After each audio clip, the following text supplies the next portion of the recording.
My name's Kingsley, the host of the D32 podcast, and with me, well, actually not with me, he's on the other side of the country in Perth, is Jeremy Hills. Now, we're talking about sales and the psychology of sales and understanding people where they're coming from. If you haven't heard the other three, I would sincerely encourage you to go and hear from them, because probably a bunch of things about sales that you may not have heard before and ways to approach them. So, Jeremy, you do a lot of psychology, a lot of mindset, a lot of sales, leadership training, a whole bunch of other things. And we're in part 4 of 4 talking about the psychology of closing without feeling pushy, without feeling sleazy or like a salesperson or something. Tell us about that. Yes, absolutely, Kingsley. And I think a lot of people do often feel sleazy when it comes to sales and even asking for the sale. And I really feel like that often happens because we're usually selling to someone without actually finding out what the person needs. And I think we've all been on that side of the equation as a buyer, and you kind of really like run away from the spruiker, the people that like trying to interrupt you it could be in the shopping center, and they're trying to jump out in front of you, or they're trying to sell you stuff, or often people are trying to sell without actually finding out about the person, actually getting to know the person, and even finding out what their real needs are. And often the close becomes very, very difficult for a lot of people, and it feels very awkward. They feel like they don't know what to ask. And often that has happened because you've actually missed the previous things that we were kind of mentioning of like, you don't have trust. You don't actually have found the real need that's actually going on. And it feels like a high pressure kind of event because what's happening is you don't have trust. And if without that trust and without knowing the need, if you go to close, it kind of feels very awkward. I actually like to talk about closing because we can all relate to this and like getting into a relationship. Like people sometimes go for the close is like, say, moving in with someone or getting married.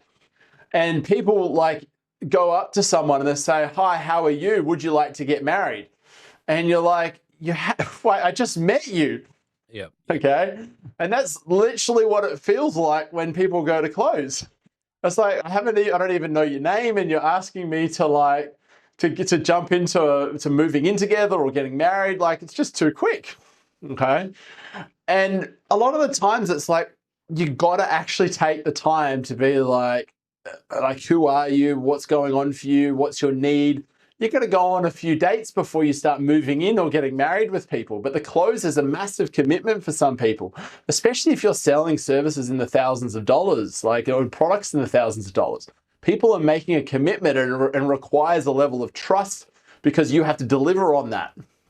And if you go into that situation straight away without any rapport, any knowing of the need, it's like, it literally feels like you're trying to marry someone without even knowing them. So when it comes to that, obviously you've got to build that trust factor, and that takes a little bit of time. And as we've gone, and I encourage people to go and hear the other ones as well, asking questions, find out the real need. What are they really saying? Not what are just the words that they're actually putting out there. When it comes to closing, it can seem like a very, okay, you're interested in this? Yeah, great. Sign here. And it's like, well, hang on a sec. That's a very abrupt way of doing it. Is there other ways of closing just and being so abrupt? I really am a true believer. If you've got really good rapport and you've understood the emotional need, they're actually like, they're standing there like ready to buy. And sometimes people are really passionate about them services. They haven't even realized they've done the sales process.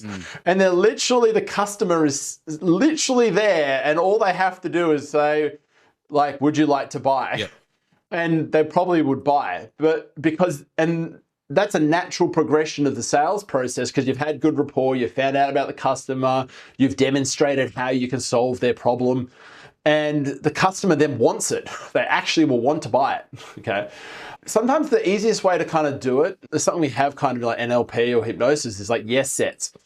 And I kind of combine that with really actually starting at the top, saying like, do you see any value in this? Okay, they'll say yes, hopefully, if you've met and they actually see the value in it. And then you can say, like, do you see how this actually will solve like the problems and the things that you've talked about? If they say yes, like you can do something simple as there's like, would you like to move forward with this? And then they'll probably say yes. And that actually does 2 or 3 things. The more times people say yes, the more likely they are to keep saying yes. And also, you're actually making sure that your product or service, they see the value in it and they see how it can actually solve their problem and overcome their challenge. And it would just become a natural progression. So it's not so much it's abrupt as it's just a part of the natural processes you've taking people through. And can you like when you're doing a close or when you're closing with somebody on a sale, can you tell where they're at by it's what they're saying, by their body language? How do you know when's a good time to actually do the close? Everyone's felt the situation when it comes to sales. If it feels awkward, you've missed something. Okay, it feels awkward because you haven't got to know them. Okay, and it's like you're trying to ask them to marry you basically before you've even know the person. It feels icky. Okay, and you also haven't understood their needs and you haven't demonstrated how your product or service can solve their problem. Okay. And most people are not even getting past the first phase. And you're only closing maybe 1 out of 10 of your conversations because you're just stopping at the money and the time objection. And the money and the time objection is never the problem. Like, people may not physically have the money sitting in their bank account. People find money and time for things all the time. They don't have time because they got work on a Friday. However, if I offered them a free trip to Bali on Friday, I guarantee they would take the time off work and they would jump on that plane and end up in Bali on Friday. Okay? And they wouldn't really care what their boss thought about them. Yeah? Well, they'll just take a sickie. Like, they would find a way. Same as money. Like, we get bills and debts, or we have opportunities come up, and again, we shuffle money around, we find money, we sell things, like we come up with money.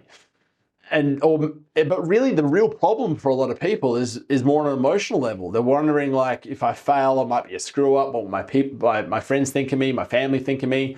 Or my wife said not to waste any more money, so maybe I shouldn't actually like make this decision. So you're like, well, this is maybe an investment in your future. Like, isn't this different? Like, would you actually like to speak to your wife about this or your husband? And that can be a big difference in when it comes to closing, because if you're just trying to close straight away without getting to know the person, it really will feel like a push. And everything's trust. Like, probably even like 80s, 90s, there was a saying that used to be called buyer beware. And the reason why it was buyer beware is like the salesperson could sell you all the products and services and they could sell you. And then you would kind of go home, and if the product or service broke or something, you didn't give it, you'd kind of be like, well, you bought it, it's your own kind of fault. But in this day and age, that actually doesn't work because we have social media. People can literally find out every single bit about you by looking at your socials. They can look at your website. They can look at your testimonials on Google. People's trust level is very, very low in general. Okay. And we don't trust anyone about anything. So we often we are looking for trust before we do anything else. And if you can focus more on the trust and building rapport side of things, the close will almost take care of itself. Okay. And they won't care so much about it necessarily being the best features or anything like that. If you have the trust, they're looking for, will you actually deliver on your word? That's a big one, what you just said there. Will you actually deliver on your word? I think that's something that all of us are very wary of at the moment. Yeah, absolutely. And you look at we all back 80s or before, like people used to even keep their car keys like in their visor, and they literally just leave their car there. But we left our front doors open. We trusted everyone. Now we don't trust anyone. We've got security cameras all around the house, pointing at all our neighbors, like checking on what they're doing. Like we have very little trust. Okay? So, and buyers are very mindful of but the thing is, it's not even about them making a bad decision there. It's like, what does it mean to make the bad decision? And what it means for them is I'm a failure, or I don't make good decisions, or I might not be loved from my partner when I get home, when they notice I am a screw up. Like, these are the deeper things that if you overcame and you had the trust, they would share with you, and if you overcame them, they would just close themselves. And then once you have it, the best way to sometimes to close it is to summarize it. Okay, do you see the value in this? Do you see how it meets your needs? And if you've missed something, don't close it. Like, you're closing too early. It's feeling awkward because they haven't seen the value in it, and they cannot see how it solves their problem.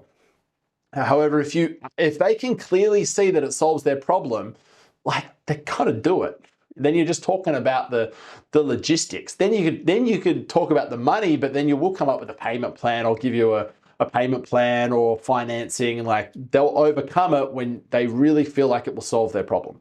Yeah, no, that's really cool. If they've got the trust in you, and you've gone and found out what the real issue is, they know they're ready. Like you've said before, they actually buy from you. You're not selling them; they're actually buying from you. They sell themselves.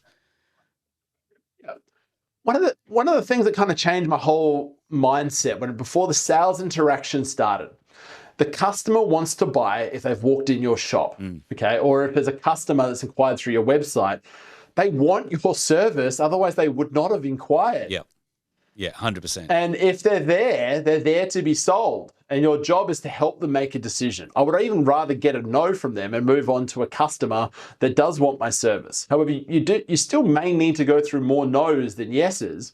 However, you're there to guide them to make a decision. And if your intention before you even start is I'm here to help them make a decision, it changes everything, okay? Because I think, like, in Australia, it's really bad for customer service. You can walk into any retail shop and they see you walk in the door and they run out the back. They don't even come to you to actually help you.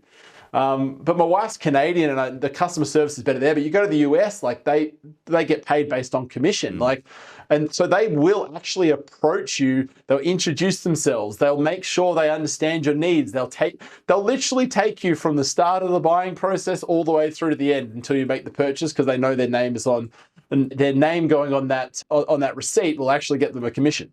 Yeah, which is a very powerful thing, and that's a whole new conversation altogether. And I like what you said just before, is the fact that you're there to actually help them make the best decision.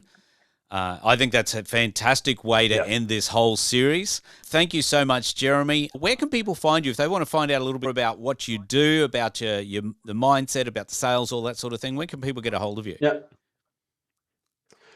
My website's innerresults.com.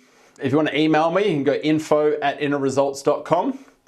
And my phone number, if you want to give me a call, is 0426 832 581. Beautiful. Thank you so much, Jeremy. I really appreciate your time and the 4 different aspects of this, and I encourage everybody to check them out and get in touch with Jeremy, find out what else he's got to offer. Jeremy, once again, thank you so much. Everyone, have a fantastic week, and we'll look forward to catching up with you again soon. Thank you. Thanks, Kingsley. Beautiful.